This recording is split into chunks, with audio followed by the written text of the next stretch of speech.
سيكون عندنا إن شاء الله ابتداء من الغد لقاء مع ضيف جديد إن شاء الله.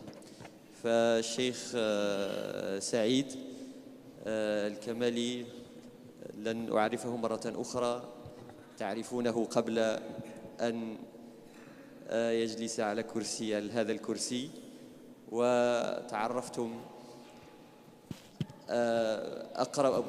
أكثر البارحة في الجلسة الممتعة الرائعة، فسأترككم معه إن شاء الله جلسة أخرى. نسأل الله عز وجل أن يجعل هذه الجلسة في ميزان الحسنات، وأن يجازي كل الإخوة ويجازي الشيخ على الصبر الذي تعانونه والذي نعانيه كلنا في هذا الجو الحار. الشيخ il va alterner comme hier, ça veut dire il parlera Inch'Allah en français et en arabe. فليتفضل. En arabe et en français. تفضل الشيخ. بسم الله الرحمن الرحيم. الحمد لله رب العالمين، والصلاة والسلام على أشرف الأنبياء والمرسلين سيدنا محمد وعلى آله وأصحابه أجمعين.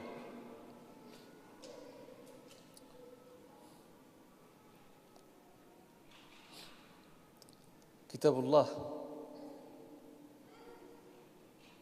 لا يمل من ترداده ولا يمل من سماعه، وأنتم سمعتم قراءة ندية، وددنا أن القارئ لم يسكت وأنني لم أجلس.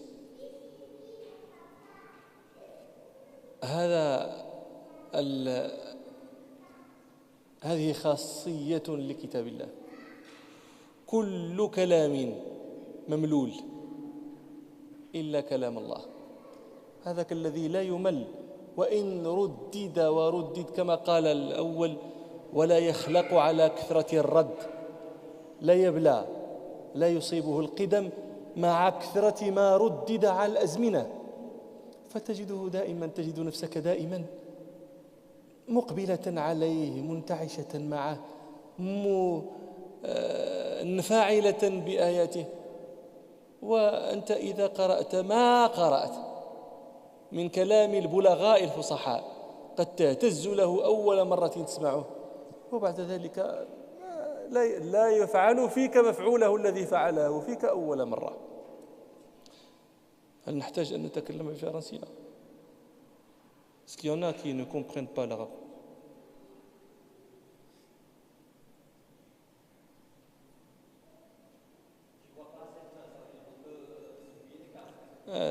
C'est-à-dire que s'il n'y a pas beaucoup, si ce n'est pas, le nombre n'est pas conséquent, donc on peut se permettre de ne pas traduire.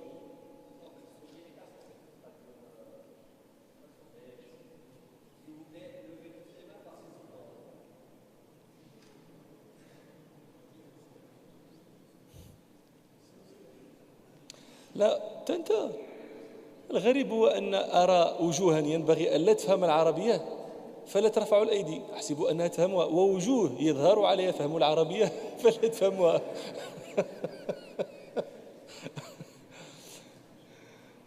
J'ai dit que كلام الله تعالى c'est un genre de parole que nous aimons toujours écouter, et pourtant nous écoutons, et pourtant tu n'en as jamais marre, tu as toujours cette envie d'écouter, de réécouter, et ça c'est une particularité à Kalam Allah Ta'ala. Nous avons écouté, vous savez,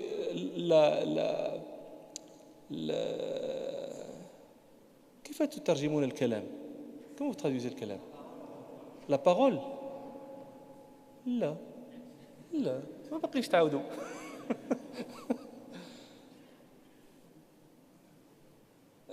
La parole, déjà la parole c'est un singulier, le kalam c'est un pluriel. Hein? لا, les paroles c'est le jumal, c'est le kalimat, c'est pas le kalam, c'est le kalimat, les dires. Les dires c'est le maqoulat. le langage والتكلم. Les récits là, hein? Ouais, il faut que vous me disiez, je veux traduire le kalam. Hein? Les affirmations. Là, هذا الإثباتات. Pardon? Le sermon. Là, le sermon هذا الموعظة. Vous m'avez tout donné sauf le kalam. Vous savez, nous avons lu ce que nous a laissé beaucoup de gens qui étaient vraiment éloquents. Soit en arabe, الجاحظ, Badi' al-Zaman al-Hamadani, al-Hariri. C'est vraiment de la littérature, mais vous savez, ça vous donne la chair de poule quand vous lisez. En français, je ne compare personne à Victor Hugo. Je pense que c'était le prophète de la langue française, Victor Hugo. Quand bien même il y a, vous savez, c'est vrai que la langue française, c'est la langue de littérature par excellence parmi les langues européennes. L'arabe, c'est une autre histoire, nous en avons parlé hier. Mais quand vous lisez quelque chose, un texte de beau, cette sensation que vous ressentez, la première fois, vous ne la ressentez plus. Une deuxième, une troisième, 10e fois, après ça. Mais le Coran, c'est une particularité. Ça fait combien de temps que vous lisez le Fatiha? Vous ne pouvez même pas compter le nombre de fois que vous avez lu ou entendu le Fatiha. Et pourtant, quand quelqu'un vient vous lire le Fatiha avec une voix, avec une tajwid, avec ça, c'est un émerveillement, comme si vous l'entendiez la première fois. Et pourtant, ce n'est pas la première fois. Et ça, c'est le Fatiha. Ça, c'est la particularité du Coran. C'est pour ça qu'Abdullah ibn Mas'ud radiyallahu anhu a dit, quand il a décrit le Coran, لا يخلق على كثرة الرد. Il ne vieillit jamais, même s'il est répété sans cesse. Jamais il ne vieillit. Le Coran عنده قلنا له خاصية. الناس المسلمون الأوائل كان لهم شأن مع القرآن في شهر رمضان. أنتم تعرفون ليس في الناس من يجهل مالكا الإمام مالك هذا زمنه كله كان في الدرس، كل الزمن في الدرس، إما يقرأ عليه الموطأ، إما يسأل في الفقه، إما يعني الدرس، ما عنده شيء آخر إلا إذا دخل رمضان فإنه كان يفر من الدرس ويقول القرآن والفقه.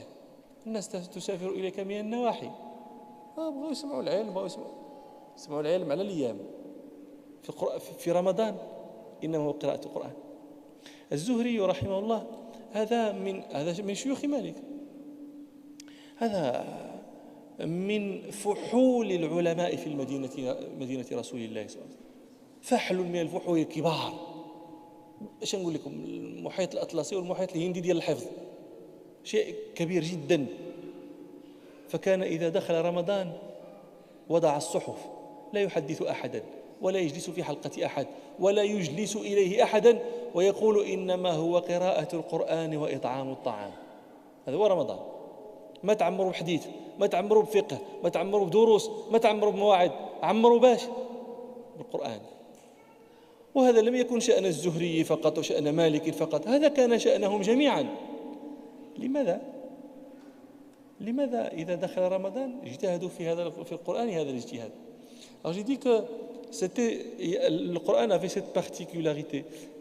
Aussi, alors les premiers, les salafs, ils avaient une tendance avec le Coran. Malik, rahimahullah, tout son temps était pour l'ilm.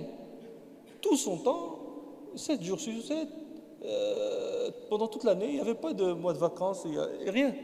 C'était tout le temps l'ilm, la muwatta, le fiqh, etc.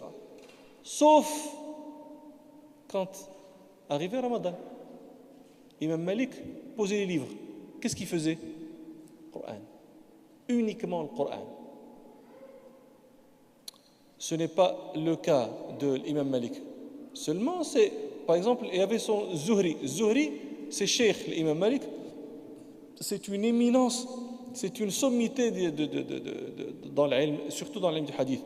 Pas uniquement dans l'ilm du hadith. Vous savez, Zuhri, quelqu'un l'a décrit. Il a dit, si tu lui posais la question en ce qui concerne le Coran, le tafsir, tu pensais que c'était la science qu'il maîtrisait. Si tu lui posais la question sur l'adab et shi'r et sur la littérature, sur la poésie, sur l'histoire des Arabes, tu pensais que, de par sa réponse, c'était sa science à lui, c'était sa spécialité. Si tu lui posais la question dans le halal et le haram, ça c'était, il n'y avait pas de comparable à Zuhri. Zuhri, quand venait Ramadan, il fuyait les assises du ilm. Il les fuyait. Il disait que Ramadan, ce n'est pas l'ilm, ce n'est pas le hadith, ce n'est pas le fiqh, c'est uniquement le Coran et le fait de donner à manger aux gens. C'est ça Ramadan. Et ça, ce n'est pas le cas uniquement de Zuhri et de Malik, c'était le cas de tout le monde à l'époque. Moi, je pose une question, pourquoi? Quand tu vois ce genre de comportement, cette transformation dans les coutumes des gens, quand arrive Ramadan, tu te poses la question, pourquoi? Pourquoi? Parce qu'ils ont compris des choses que nous ne comprenons pas. Qu'est-ce qu'ils ont compris? Ils ont déjà vu Allah subhanahu wa ta'ala dire « Shahru Ramadan alladhi unzila fihi al-Qur'an » le mois de Ramadan, Shahru Ramadan, dans lequel le Coran a été descendu. Moi, vous savez, c'est une question qui mène vers une autre. Le processus de réflexion, de compréhension, c'est un processus. Quand les ménages ils travaillent, tu sais, une question te mène vers une autre, et puis une te mène vers une autre, et tu commences à comprendre. Pourquoi Allah subhanahu wa ta'ala a descendu le Coran pendant Ramadan? Pourquoi? Pourquoi pas pendant Shawwal, Muharram? C'est aussi un shahr haram. Pourquoi pendant Ramadan? Pourquoi? Shahru Ramadan alladhi unzila fihi al-Qur'an, durant lequel le Coran a été descendu. Pourquoi Ramadan? Il y a une autre chose. Dans le hadith rapporté par Bukhari et Muslim, Ibn Abbas radiyallahu anhuma يقول كان رسول الله صلى الله عليه وسلم أجود الناس وكان أجود ما يكون في رمضان حين يلقاه جبريل فيدارسه القرآن وكان يلقاه كل ليلة من رمضان فيعارضه القرآن فلا رسول الله صلى الله عليه وسلم أجود بالخير من الريح المرسلة. هذا حديث لا يفهمه كثير من الناس. ما معنى ما وجه المقارنة بين النبي صلى الله عليه وسلم والريح المرسلة؟ واش هذا أول مرة كتسمعوا هذا الحديث؟ وأنا تنسولكم أنتم ما قريتوا ما معنى هذا؟ رسول الله صلى الله عليه وسلم أجود بالخير من الريح المرسلة. الريح مرسلة بماذا؟ بالمطر. نعم، ريح مرسلة بمطر.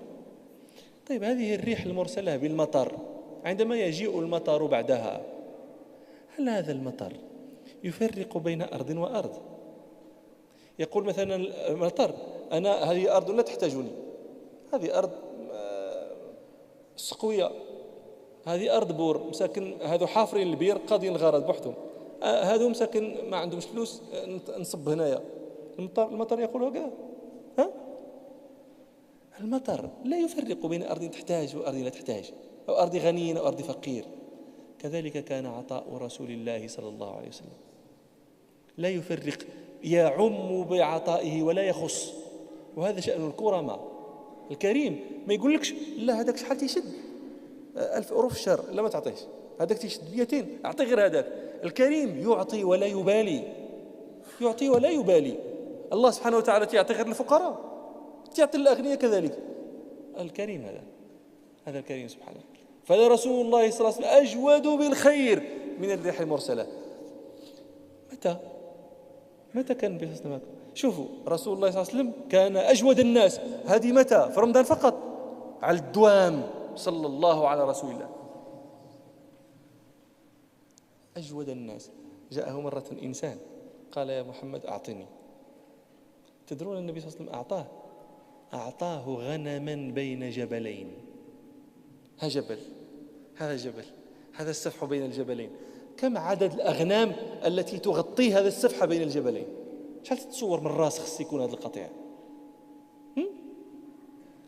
1000. ايش من 1000؟ ألوف الأغنام راه بين جبلين. قال لي النبي صلى الله عليه وسلم بحال اللي يعطي شي واحد فيكم 10 دراهم ولا 5 دراهم، ويمكن قاعد تفكر في 5 دراهم والنبي صلى الله عليه وسلم ما فكرش في غنم بين جبلين. هذاك التبهض. فأسلم بسبب ذلك. وقال ورجع إلى قومه فقال لهم جئتكم من عند رجل يعطي عطاء من لا يخشى الفقر. ما يمكنش هذا، ما دايرش لحساب الزمان. تعرفوا علاش ما دايرش؟ لأنه يؤمن بأن ربه الرزاق لا يتركه ولا يهمله ولا يخلف وعده. عطاء غنما بين جبلين. هكذا كان النبي صلى الله عليه وسلم. هذا الدوام. الآن في رمضان النبي صلى الله عليه وسلم كلام آخر. كان أجود الناس، وكان أجود ما يكون في رمضان. ولماذا لماذا كان يضاعف هذا الجود؟ حين يلقاه جبريل فيدارسه القرآن كان يثمر عند النبي صلى الله عليه وسلم فعلا، وهو زيادة الجود. وكان جبريل يلقاه كل ليلة. علاش؟ أنا هذا السؤال عندي. لماذا يا جبريل تلقى رسول الله صلى الله عليه وسلم كل ليلة؟ لماذا؟ علاش؟ لماذا ما ماشي في ربيع؟ النبي صلى الله عليه وسلم ولد في ربيع، يلقاه في ربيع. لماذا ما ليس في ربيع؟ لأن هذا الشهر إذا ذكر فإنما يذكر فيه الصيام ويذكر فيه القرآن. من أعطى هذا الشهر حقا دون حق فلم يفيه فقد طفف في الكيل. وقد قال مالك ويقال في كل شيء وفاء وتطفيف، ماشي غير في الميزان وفي البيع والشراء. عمر رضي الله عنه، وهذا في الموطأ، عمر رضي الله عنه لقي رجلا تأخر يوم الجمعة فقال عمر طففت. قال مالك ويقال في كل شيء وفاء وتطفيف. فرمضان من لم يفهم هذه المزاوجة بين القرآن والصيام فقد طفف. Alors j'ai posé une question. Pourquoi Allah subhanahu wa ta'ala a choisi Ramadan pour que le Coran soit descendu dans Ramadan? Pourquoi Ramadan? C'est quoi la particularité de Ramadan? Autre chose, dans le hadith rapporté par Al-Bukhari et Muslim, Ibn Abbas radiyallahu anhu décrit le prophète sallallahu alayhi wa sallam. Il dit que le prophète sallallahu alayhi wa sallam était le plus généreux des hommes. Le plus généreux. Ça c'est l'état de Nabi sallallahu alayhi wa sallam chaque jour. Indépendamment de Ramadan ou pas Ramadan, chaque jour. Le Nabi sallallahu alayhi wa sallam était le plus généreux des hommes. Vous savez, le plus généreux, j'ai dit qu'il y avait quelqu'un un jour qui était venu demander Mohammed, donne-moi. Il lui donne, le prophète sallallahu alayhi wa sallam, il lui donne des moutons. Combien de moutons lui donne-t-il?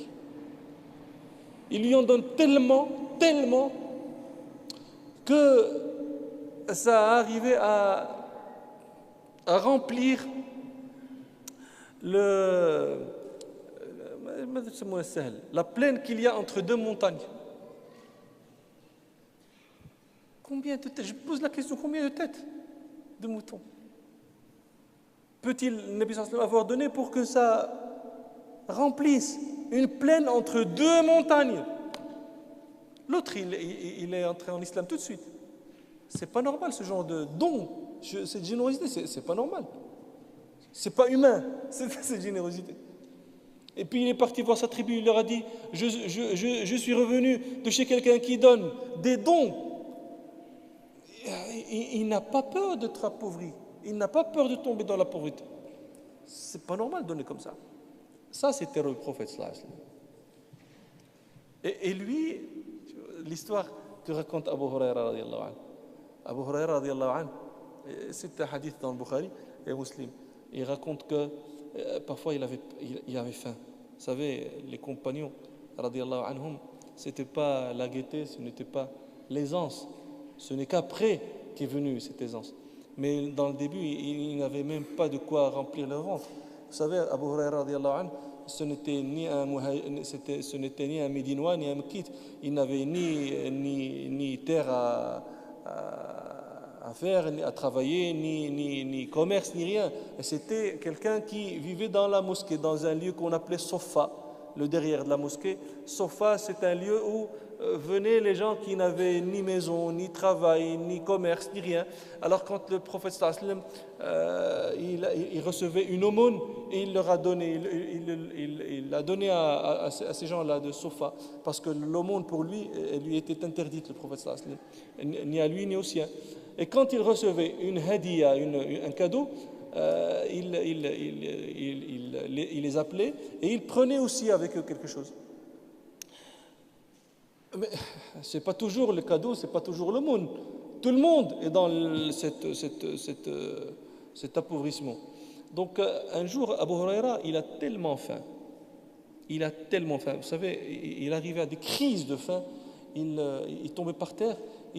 Ceux qui passaient, ils voyaient Abu Huraira, ils pensaient qu'il était en prise à une crise de djinn, sara. Et jusqu'à ce qu'ils mettaient leurs pieds sur son cou à lui. Il pensait qu'il y avait un djinn dans lui, et pourtant lui il disait que je n'avais rien du tout, je n'avais que la faim. Un jour il dit, je me suis mis sur leur chemin pour qu'il y avait beaucoup faim, il s'est mis sur leur chemin pour qu'ils le voient et qu'ils comprennent ce qu'il a fait et qu'ils lui disent viens manger. Alors il dit Abu Bakr viens. Je lui pose une question sur une ayah. Il dit, c'est pas que je ne connaissais pas le sens de la ayah, mais uniquement pour qu'il me dise, viens, on va parler de ça autour d'une table. Il a répondu, il a passé, il ne l'a pas fait. Puis est venu Omar, est passé Omar. Il dit encore à Abu Huraira, je lui ai posé la question sur une ayah, pas pour qu'il me réponde, juste pour qu'il me dise. Il n'a pas compris Omar. Il est passé, et puis Abu Huraira dit, et puis est passé Abul Qasim sallallahu alayhi wa sallam. Il a vu mon visage, il a compris ce qui se passait. Il m'a dit Abu Huraira, je lui dis labbayka ya Rasulallah, oui ya Rasulallah. Il me dit suis-moi. Il est parti, est entré dans sa maison sallallahu alayhi wa sallam. Et puis il a demandé est-ce que vous avez quelque chose? Ils ont répondu juste un peu de lait de chamel, juste un peu de lait. Il dit, le prophète sallallahu dit à Abu Huraira, Abahir, il lui dit à Abu Huraira, labbayka ya Rasulallah. Labbayk, c'est une forme de dire oui, mais un oui express, un oui de quelqu'un qui court vers toi, pas uniquement de quelqu'un qui te dit oui, comme ça. Labbayka ya Rasulallah.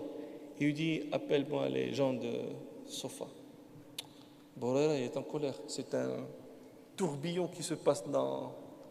Il dit, ça, c'est déjà pour moi uniquement, c'est pas possible. J'ai trop faim. Donc, même si je mangeais le verre avec, non, j'aurais toujours faim. À plus forte raison, si je le partage avec les gens de la Sofa. Et ce n'est pas la fin des soucis d'Abu Huraira. Il y a un autre souci, encore plus grave pour lui.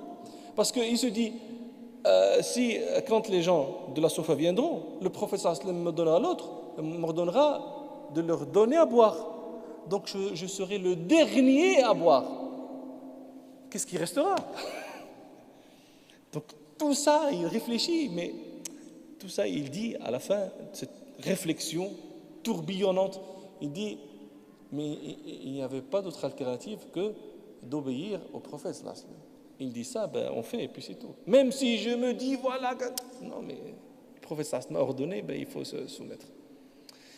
Il part, il appelle les gens de la Soufa, ils étaient nombreux, ils arrivent tous, ils entrent, ils prennent place dans la pièce du prophète sallallahu alayhi wa sallam. Et puis le prophète sallallahu alayhi wa sallam ordonne à Abu Huraira. Vous savez, Abu Huraira, il a très bien compris la chose et la chose s'est passée comme il se l'est dit. Le prophète sallallahu alayhi wa sallam lui dit donne-leur à boire. Alors il donnait le verre au premier, il buvait jusqu'à ce qu'il n'en pouvait plus. Et il retournait le verre à Abu Huraira. Et là, Abu Huraira le passait au second et au troisième, et ainsi de suite, jusqu'à ce qu'ils aient tous bu. Et puis, il reprend le verre, il revient vers le prophète sallallahu alayhi wa sallam. Le prophète sallallahu alayhi wa sallam prend le verre, il le met sur sa main, il dit Abu Huraira dit Labbaik ya Rasulallah. Le prophète sallallahu alayhi wa sallam dit il ne reste plus que toi et moi. Abu Huraira dit Naam ya Rasulallah. Alors le prophète sallallahu alayhi wa sallam lui tend le bol, lui dit bois. Alors il boit, puis il redonne le prophète sallallahu alayhi wa sallam. Le prophète lui dit bois. Il boit encore, puis il redonne. Le prophète sallallahu alayhi wa sallam lui dit bois. Et il a répété tellement de fois jusqu'à ce qu'Abu Huraira dise en jurant Wallah walladhi ba'athaka bil haqq ma ajidu lahu maslakan. Je suis rempli, je ne trouve aucune issue pour mettre une goutte. Alors le professeur lui dit donne-moi. Et puis il dit Bismillah et il boit le reste et il dit Alhamdulillah. Ça c'est le prophète sallallahu alayhi wa sallam. C'est la générosité du prophète sallallahu alayhi wa sallam. Vous savez, Aïcha a dit une phrase en or. Elle a dit Innama antum min nabiyyikum wa nabiyyukum minkum. Vous êtes de votre prophète et votre prophète est de vous. Je l'explique qu'il ne faut pas s'éloigner de la conduite de votre prophète.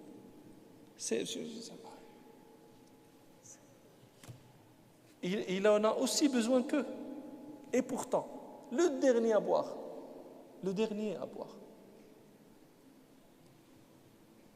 Et ça, c'était le prophète sallallahu alayhi wa sallam pendant tous les jours. Maintenant, quand venait Ramadan, c'était une autre histoire. Ibn Abbas dit, radiyallahu anhuma, il dit, le prophète sallallahu alayhi wa sallam était le plus généreux des hommes. Et il était encore plus généreux pendant Ramadan quand Jibril venait et lisait avec lui le Coran. Et Jibril venait chaque soir. Moi, je pose la question. Pourquoi Jibril venait chaque soir pendant Ramadan? Il ne faisait pas la même chose pendant Shawwal, le Qa'dah, le Hijjah, etc. Uniquement pendant Ramadan. Pourquoi?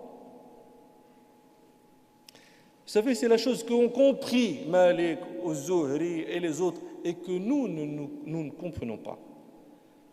Ils ont compris que Allah subhanahu wa ta'ala avait choisi ce mois de Ramadan pour deux choses. Pour le Siyam et pour le Coran.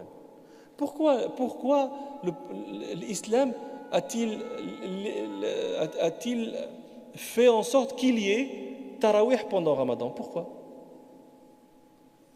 Qiyam al-Layl, Tarawih, c'est un Qiyam al-Layl, non? Et Qiyam al-Layl, ce n'est pas spécifique à Ramadan. Qiyam al-Layl, il est bon pour toute l'année, pour toute la vie. Mais pourquoi Ramadan, Tarawih, tout le monde dans les mosquées? Pourquoi?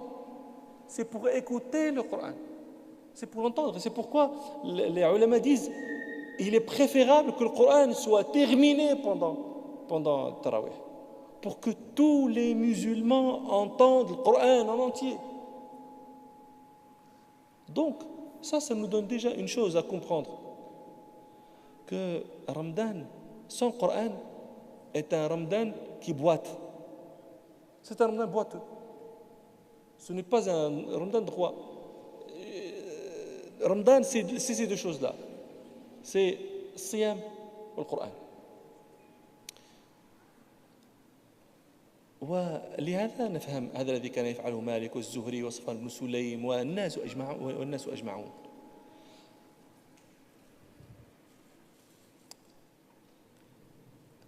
ثم هذا القرآن أنا بعد صلاة الظهر حضرت قليلا في مسابقة القرآن التي نظمها المسجد. هذا تعلمون أنتم من أحوج الناس إلى مثل هذا. هل تعلمون أن كل جوف لا قرآن فيه هو مقبرة وليس جوفا؟ مقبرة، جوف خريب، جوف لا قرآن فيه.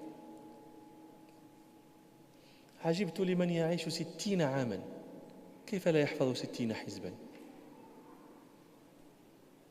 عجبت لمن شاب عارضاه في الإسلام كيف يصرف عن القرآن، كيف يصرف عنه. هل تظنون أن لكم قيمة وأن الناس تباليكم باله وأنتم لا تأبهون بكتاب الله وتتخذونه ظهريا؟ أهل البوادي عندنا في المغرب يضربون مثلا لحديث النبي صلى الله عليه وسلم: تعاهدوا القرآن فوالذي نفسي بيده لهو أشد تفلتا من الإبل في عقولها. القرآن هذا الميسر للذكر، ولقد يسرنا القرآن للذكر، ومع ذلك هو شديد التفلت. يقول أهل البوادي عندنا يمثلون هذا الحديث، يقولون القرآن مثله مثل رجل ضيف عندك في البيت، لكن هذا الضيف شديد الأنفة، شديد الأنفة، بلغته تحت إبطه، وواقف عند الباب، ما دمت تنظر إليه هو واقف، إذا التفت عنه خرج من الباب. ما تيرضاش، لأنه ما حدك أنت مرحب به وتتشوف فيه وكذا، هو وحدك غير تلفت عليه معناتها علاش تلفت عليا وانا ضيف عندك؟ ما بغيتينيش في البلاصه يخرج. هكا دير القرآن. فهكذا ينبغي أن تعاملوه، هكذا ينبغي أن يعامله كل مسلم في مشارق الأرض ومغاربها. وأنتم أحواج، مازال حنا تشعل التلفزيون تقدر تسمعوا، تكون في الجامع تسمعوا، تكون دايز في الزنقه تسمعوا شي واحد طالق في الحانوت طالق القرآن، هادشي كتسمعوا. انتم هنا الا ما سمعتوهش لرؤوسكم وسمعتوهش لولادكم غتنساوه. وأنتم تسمعون أشياء أخرى كثيرة. لو كان الكون صامتا لكان لا لكم ولا عليكم، فكيف وأنتم عليكم لا لكم؟ فعندما رأيت هذه المسابقة يعني جهد يشتغل الناس بالقرآن، هذا يراجع وهذا يحفظ وهذا مسابقة وهذا حزب سبيح وهذا جزء عامة وهذا كذا وهذا الوليدات الصغار، يشتغلوا بالقرآن، يشغلوا الناس بالقرآن. تعرفوا النبي صلى الله عليه وسلم، أنا ما عقلتش دابا على هادشي اللي قلت بالعربية باش نترجموا لهم الفرنساوية، علاش كنت نهضر؟ حيت شي أمور تجي بعض المرات ما تجي وصافي، تجي تمشي في بلاصة ما تتعقلش عليها. عقلتيش كنت نقول؟ أنت ما عقلتيش؟ ما غنلومكش، أنا اللي تنقولوا ما عقلش. جيديك القرآن. Après Salat Dhuhr, j'ai assisté à un concours de récitation du Coran. Ceci est une chose qu'il ne faut pas qu'elle soit juste pendant Ramadan. Vous savez pourquoi? Parce que le Coran, pour les musulmans, c'est le bocal d'eau dans lequel il vit. S'il n'y a plus de Coran, il n'y a plus de vie. Vous savez, il y a un verset dans lequel Allah subhanahu wa ta'ala dit une chose qui normalement devrait porter à réflexion. Allah subhanahu wa ta'ala, quand il dit Ya ayyuha alladhina amanu stajibu lillahi wa lirrasuli idha da'akum lima yuhyikum. Ô ceux qui ont cru, répondez à l'appel d'Allah et à l'appel de son prophète sallallahu alayhi wa sallam. Quand ils vous font appel, idha da'akum, quand il vous fait appel, quand il vous appelle à ce qui vous fait vivant, à ce qui vous rend vivant, à ce que vous êtes mort ou est-ce que vous êtes vivant? Vous mangez, vous buvez, vous dormez, vous multipliez. C'est la preuve que vous êtes vivant. Une autre preuve que vous êtes vivant, c'est Allah subhanahu wa ta'ala appelle ceux qui ont cru. Est-ce qu'un mort peut être appelé?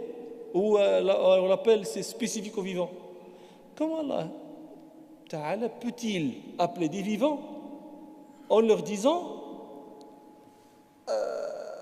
répondez à l'appel d'Allah et de son prophète quand il vous appelle à ce qui vous fait vivant, ce qui vous rend vivant, ce qui vous ressuscite? Tout ça, ce sont des traductions pour lima yuhyikum. N'êtes-vous pas vivant? Non, vous n'êtes pas vivant. En dehors du Coran, vous n'êtes pas vivant. Vous bougez, oui, vous mangez, oui, mais vous n'êtes pas vivant.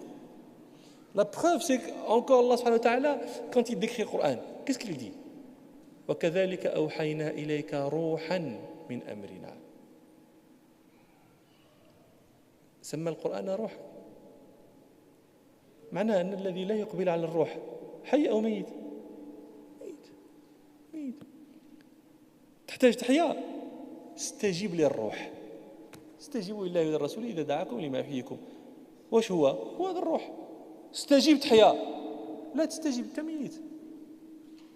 الله تعالى dit وكذلك أوحينا ainsi nous t'avons révélé un esprit de notre affaire, un esprit. Il a qualifié le Coran d'esprit. Qu'est-ce qui te fait bouger? Qu'est-ce qui te rend inerte? C'est quoi la différence entre un mort et un vivant? Deux cadavres. Sauf que l'un me fait bouger l'esprit qu'il y a dedans. Allah subhanahu wa ta'ala a qualifié, l'a nommé le Coran d'esprit. Nous t'avons révélé un esprit. Et c'est vers cet esprit que l'appel est fait par Allah Ta'ala, par le prophète sallallahu alayhi wa sallam. Donc si tu t'éloignes de l'esprit, tu es mort. Tu as beau bouger, tu te dis, ah regarde, je bouge, je suis vivant. Non, tu n'es pas vivant. Tu as répondu à l'appel. Sinon, tu n'es pas vivant. Donc ça, c'est le Coran. Ça, c'est la flamme de vie qu'il y a dans chaque musulman. Vous savez, كيف تترجمون الجوف؟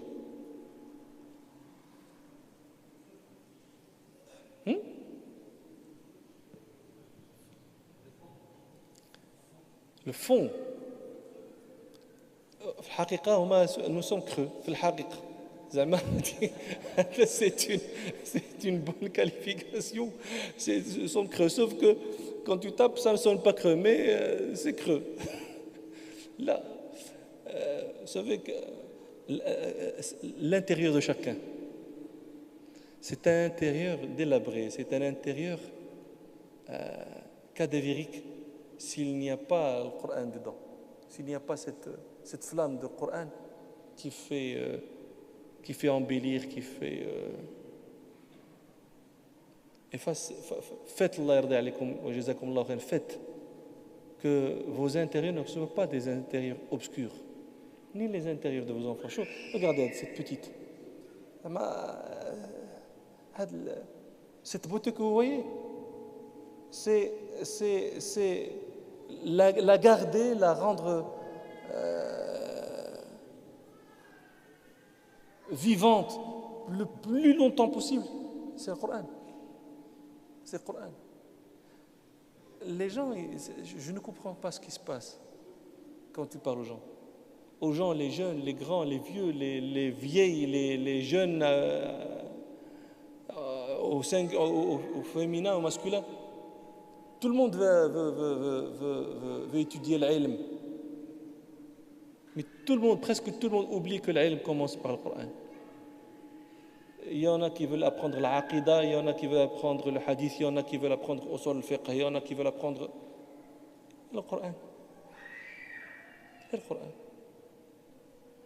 Tu seras quoi comme musulman si le Coran c'est la dernière chose vers laquelle tu te tournes. La dernière chose vers laquelle tu te tournes, c'est le Coran. Tu seras quoi? Tu n'as pas peur que tu sois l'objet d'une accusation qui est faite par le prophète sallallahu alayhi wa sallam. Le prophète sallallahu alayhi wa sallam te montre du doigt, comme ça. Il parle de toi devant Allah Ta'ala. وقال الرسول يا رب إن قومي اتخذوا هذا القرآن مهجورا. Et le prophète a dit, Ya Rabbi, ô mon Seigneur, les miens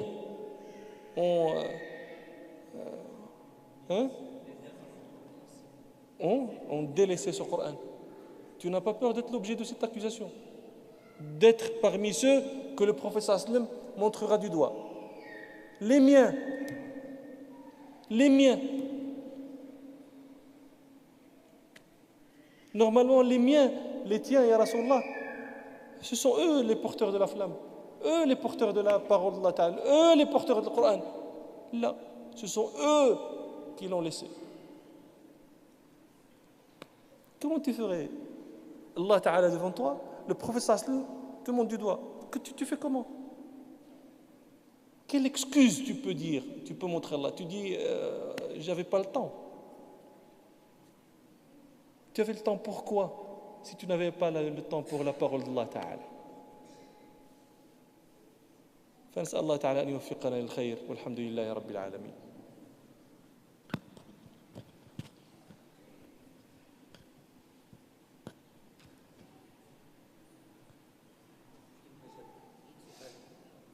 والأسئلة خير هو مزيان تكون مكتوبة.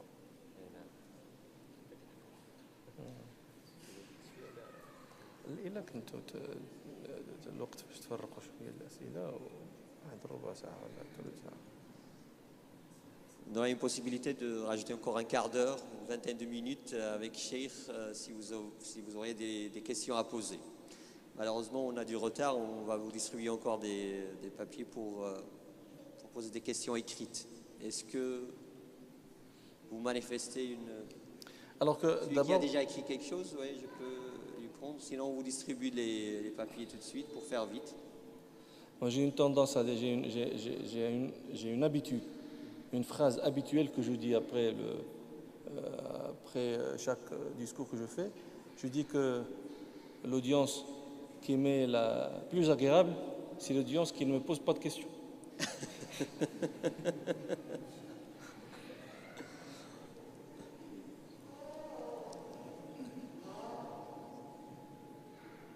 Question.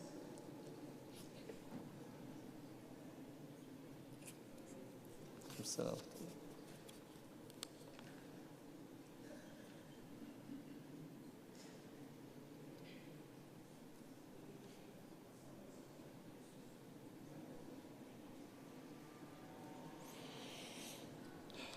Est-ce que vous pouvez m'éclairer concernant la zakat sur les bijoux en or et en argent?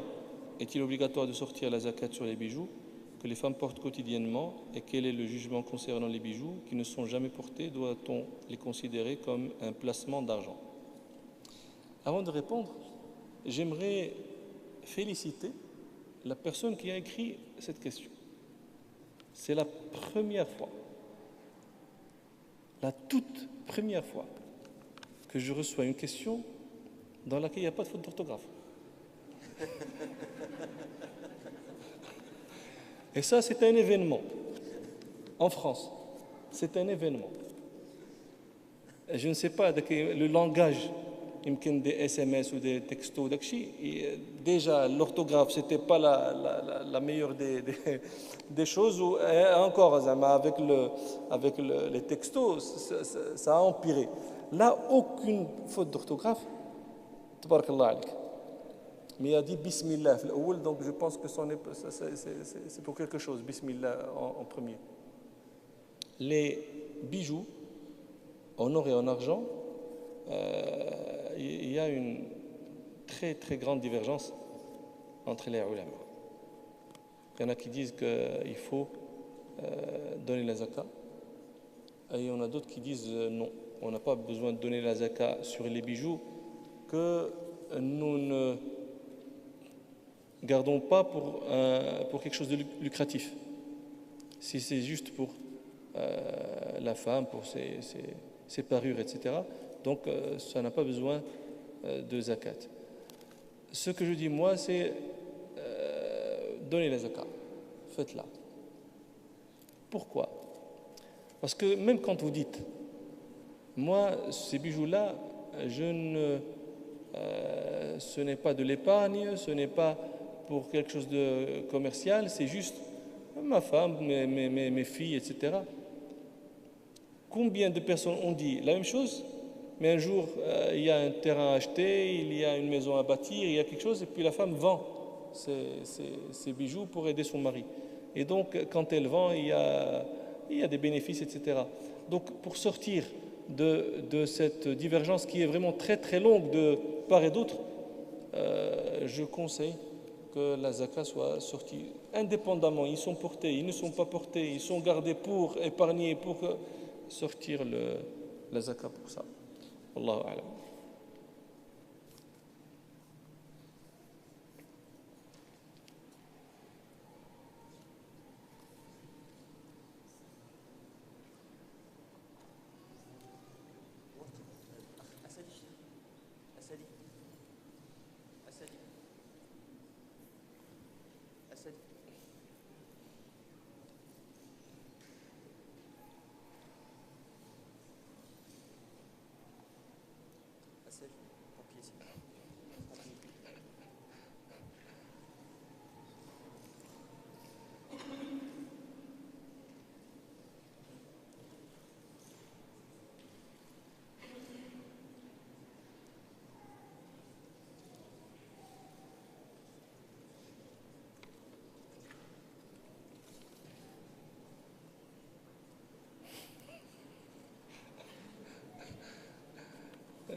Finalement, quelle est la traduction du mot kalam?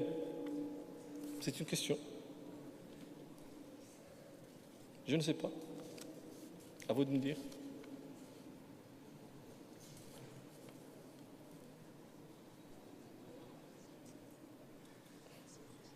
Vous savez, vous posez des problèmes. Il y en a qui posent des questions. Des questions à problème, des questions épineuses. Et moi, je suis sûr que celui qui a posé la question et que je lui réponds, il ne fera pas ce que je lui dis. Pourquoi tu te mets dans l'embarras? Je ne veux pas lire la question, mais c'est une question qui est épineuse pour celui-même qui l'a posée. Et il ne va pas faire ce qu'on va lui dire de faire. Pourquoi tu la poses?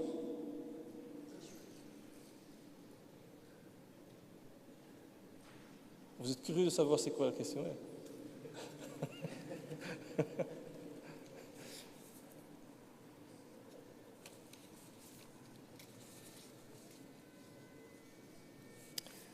Beaucoup de jeunes disent que l'aqida al-ash'ariyya est du kufr.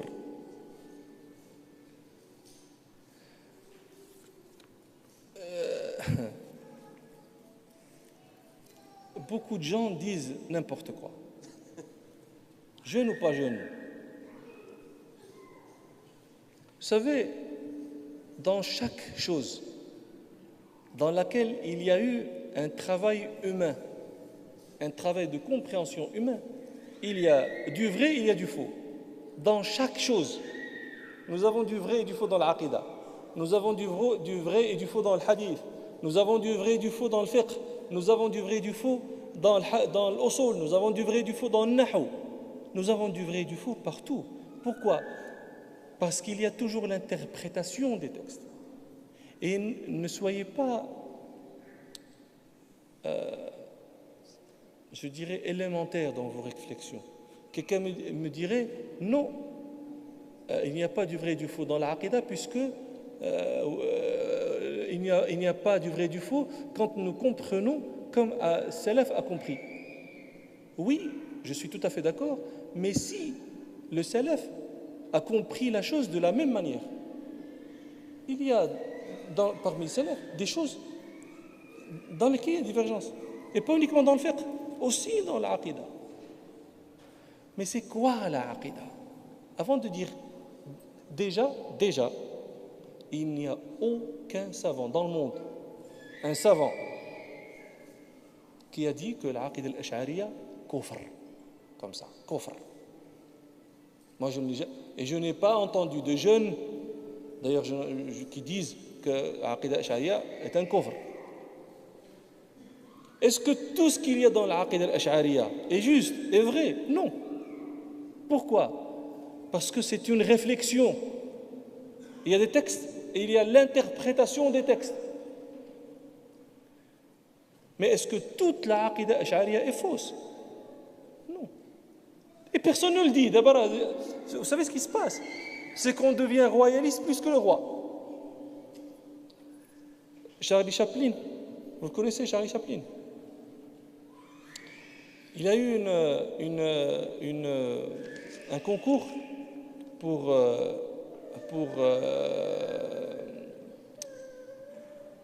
imiter sa manière de marcher.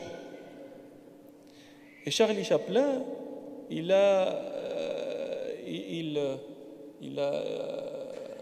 était parmi les concurrents, mais déguisé. Il était 3e.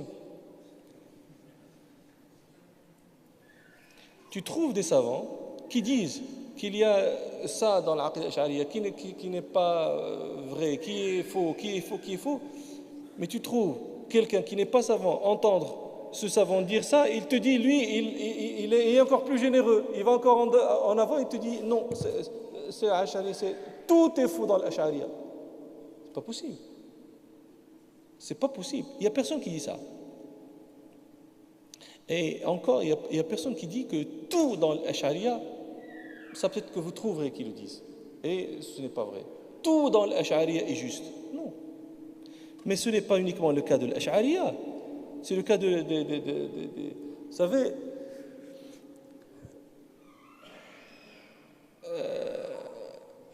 quand vous lisez les livres de l'aqaïd, soit que ce soit l'aqaïd al-hadith, ou aqaïd ash'ariyya, ou aqaïd qui que ce soit, vous trouverez toujours des choses que d'autres diront, ça c'est faux.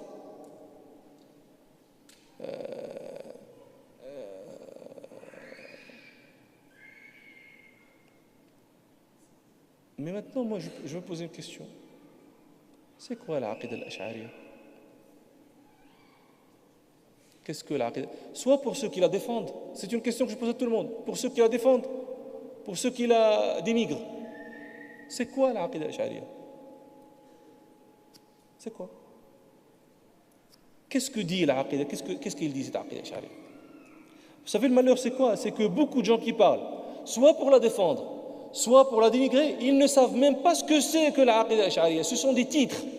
Ceux qui la défendent, ils la défendent comme titre. Ceux qui la dénigrent, ils la dénigrent comme titre. Parfois, vous trouvez, non, ils disent ta'wil sifa. Qu'est-ce que ça veut dire ta'wil sifa? Est-ce que tu penses que tout ta'wil est mauvais?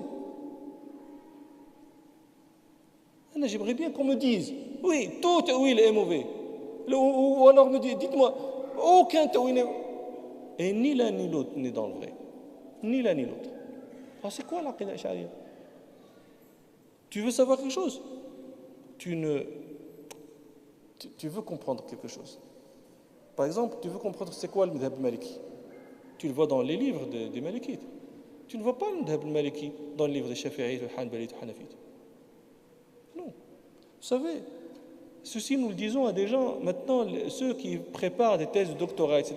Quand il vient quelqu'un, il te montre dans sa thèse quelque chose que les malikites disent, et puis le renvoie, il te dit, ceci est un livre.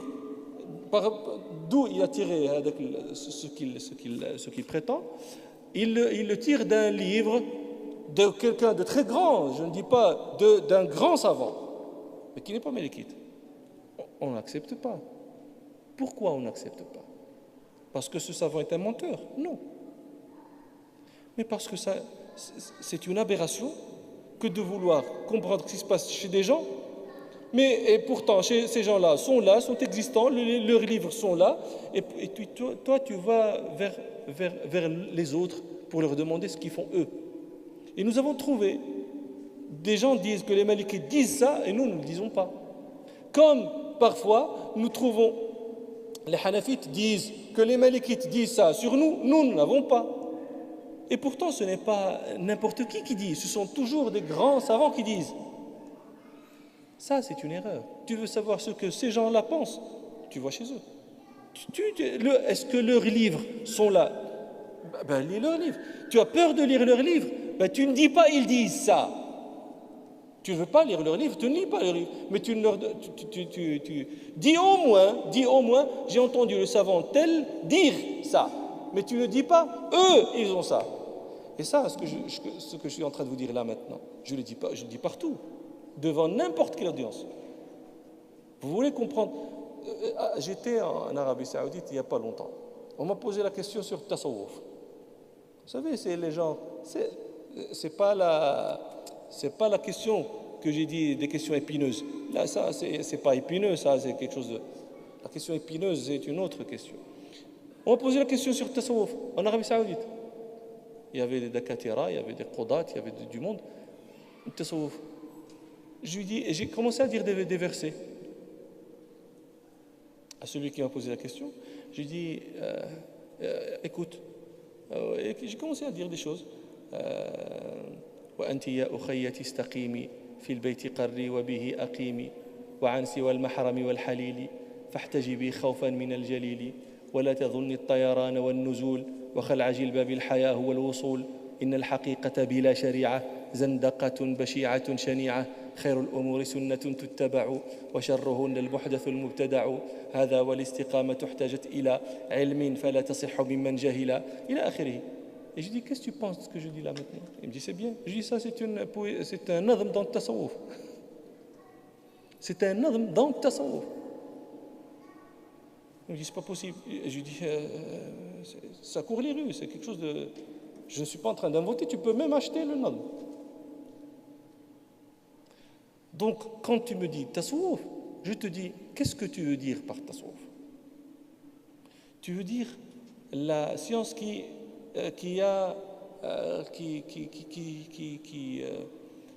se focus sur les maladies du cœur. Vous savez, le hasad, le riya, tout ça, ce n'est pas le fiqh, ce n'est pas l'aqaïd, ce n'est pas le nahu, ce n'est pas... C'est une science. Tu l'appelles tasawwuf, tu l'appelles akhlaq, tu l'appelles tazkiya, tu l'appelles suluk. Je m'en fous de ce que tu l'appelles. Moi, je vois ce qu'il y a dedans. C'est ça que tu appelles par tasawwuf? Je dis, il n'y a pas de problème. Tu dis tasawwuf, c'est le qubur, c'est le dhabh li ghayrillah, c'est ça? Je te dis là, non, ça c'est pas bien. Même si tu l'appelles le hadith, tu appelles ça le hadith, je te dis que c'est pas bien. Donc ce n'est pas une question d'appellation, c'est une question de ce qu'il y a en dessous de l'appellation. Qu'est-ce que tu veux dire? Si c'était uniquement l'appellation, buvez du champagne. Ça ne s'appelle pas. Est-ce qu'il y a quelqu'un maintenant qui appelle le khamr par le khamr? Personne. Sharab. Qui shrab shrab. Et voilà, le mal, c'est pas un shrab. Le qahwa, c'est pas un shrab. Alors tout le monde maintenant boit de l'alcool. Pourquoi? Parce que personne ne l'appelle khamr. C'est juste une affaire d'appellation. Donc c'est la même chose partout. Qu'est-ce que tu veux dire par ça? Et puis encore, Abu al-Hasan al-Ash'ari, c'est quoi sa aqida? Est-ce que c'est l'aqida qui a aqida Abu al-Hasan al-Ash'ari? C'est celle qui est dans l'Ibana? Ou c'est celle qu'il a écrit dans Maqalat al-Islamiyyin? C'est quoi? C'est là où il dit que je suis sur l'aqida de l'imam Ahmed? Ou sur l'aqida qui était juste après qu'il est sorti de l'I'tizal? C'est quoi sa aqida?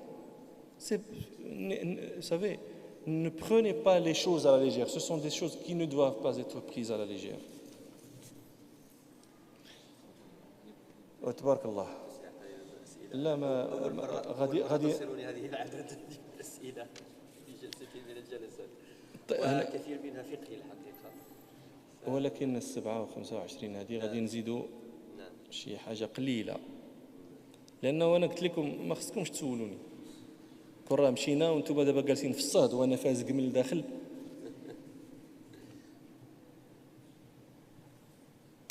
Une personne qui, pour une raison valable, manque un jour de jeûne obligatoire et le rattrape après Ramadan, sera-t-elle autant récompensée ou la récompense de son jeûne sera-t-elle diminuée? Non, si c'est pour une raison valable. Le jour qu'elle est en train de rattraper, c'est un jour de Ramadan.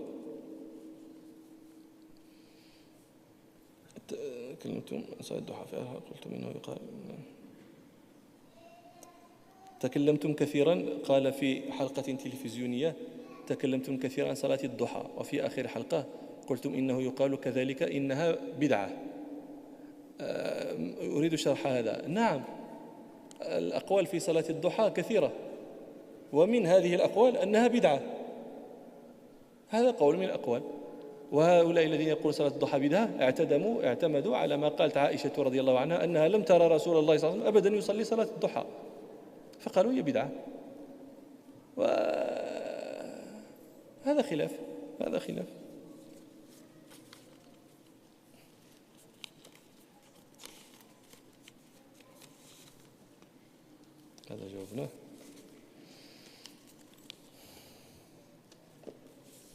جاوبناه.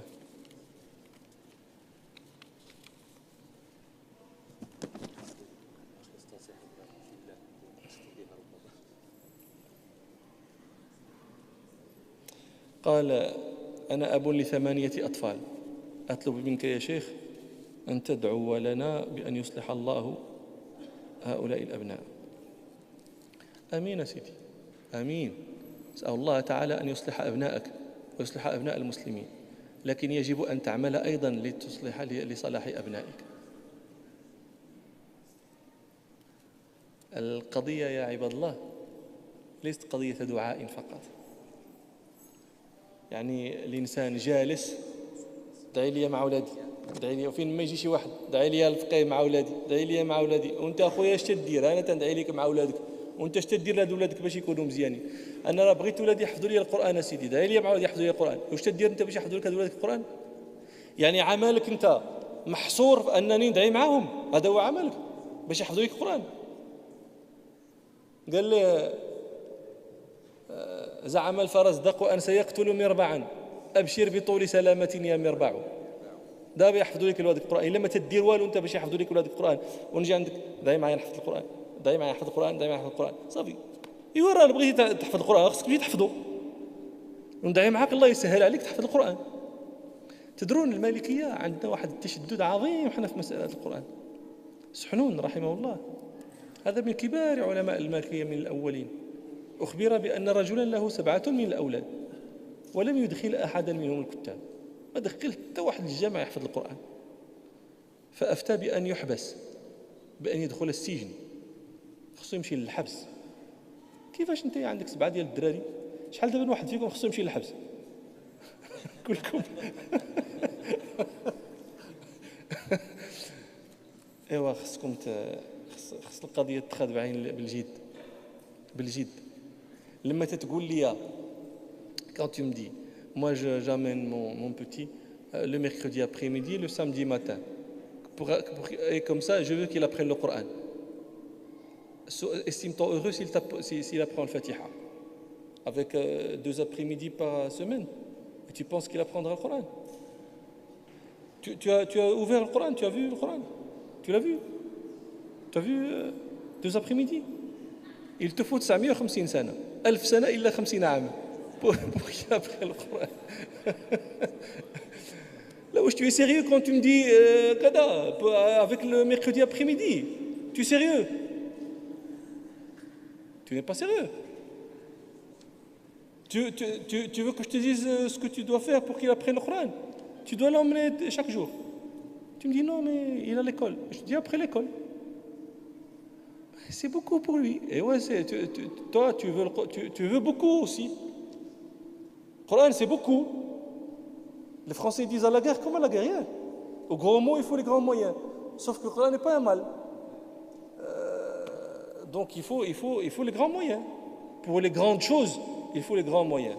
Toi, tu veux les grandes choses, mais avec دعي معايا. ايوا ناخذك على قد عقلك، الله يسهل عليك. انا ما كرهتكش انا، mais jamais nous n'avons lu dans une biographie ou dans un زعما dans quoi que ce soit, où que ce soit, que quelqu'un il s'est endormi le soir, il n'avait pas le Coran par cœur, il s'est réveillé le matin, il l'avait par cœur. C'est du jamais vu. Si ça se fait maintenant chez vous, c'est une première, comme celui qui n'a pas fait l'orthographe. والله أعلم والحمد لله رب العالمين. لا دخلهم عندك تنجي مرة أخرى إن شاء الله. نعم، موعدنا مع الشيخ 4 أكتوبر، آخر أسبوع من 4 أكتوبر. ربما الشيخ لا ما زال فرصتنا معكم. فإذا ليست عهدنا به إن شاء الله سيتجدد. وطبعا إن شاء الله بالنسبة للمداخلة في المساء، يقول الناس تأتي لصلاة التراويح ولا تأتي لسماع الدروس، ولا يريد أن يثقل على الناس، وجزاه الله خيرا. نحن أثقلنا عليه في هذه الأيام الحارة، نسأل الله عز وجل أن يكتب ذلك في ميزان حسناته، وأن يوفقه الله عز وجل، وأن يوفقنا جميعا. وجزاكم الله خيرا على صبركم وبارك فيكم.